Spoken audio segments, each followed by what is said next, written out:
Everyone's always asking me why my pork chop's so good. Well, I'm going to show you why, and I'm going to show you how easy it is.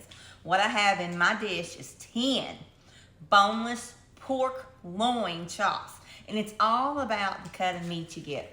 Look at these. These are so good. So this is all I do. I get me some buttermilk, and I do my fried chicken this exact same way. I cover these with buttermilk, probably a good cup to a cup and a half. I get me some Kinders. This is the blend. It's salt, pepper, and garlic, I think. Yep.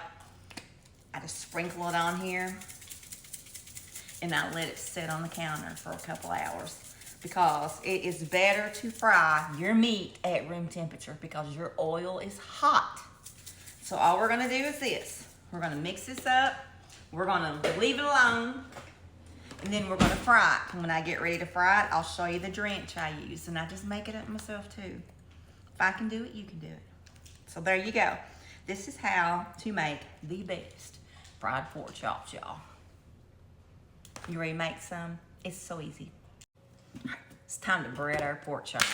Let me show you the breading I use, and this is all pantry staples. So I just take self-rising flour. I do not measure. I just dump until I think I got enough, you know. Measure with your heart. This is a cup, and I always have some left over, but I'd rather have more than enough than not enough. So let's just start about 1 3/4 cup of self-rising flour. This is the kicker to the best fried anything in the world. Cornstarch. You have got to get cornstarch in your flour mixture. And again, let's just use the rest of it. I usually use about a cup. I ain't gonna lie about that, because I use a lot of cornstarch, and I'm out. This brand right here needs to sponsor me as much as I use. So I just take my whisk, and I go in here, and I just mix it up really well. Then let me grab my Kinders.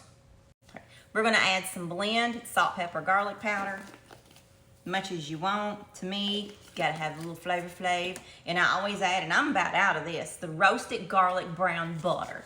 You know how many times I've called this brown sugar? A lot. So we're gonna go in here, we're gonna whisk this really good, then we're gonna dredge our pork chops. I have on my stove my frying pan with about a cup and a half of vegetable oil, and you want it to get hot about 350 degrees before you drop your meat in it. And remember, always have your meat that you're gonna fry setting out to get room temperature, because if you drop something cold into something hot, you're gonna have a hot mess. So let's go fry it. All right, let's dread our pork chops. My oil's talking to me, so I know it's ready. So all I do is I just take my pork chop out of my buttermilk mixture, I put it in my flour mixture, I press it down, and I coat it really good on both sides, just like that, a couple times. Do a little shaky shake. You ready? Hear that? It's ready. Boom.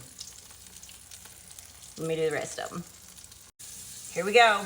Man, if y'all can smell my house right now. Oh, I've got 4 pork chops in my pan. Never crowd your meat.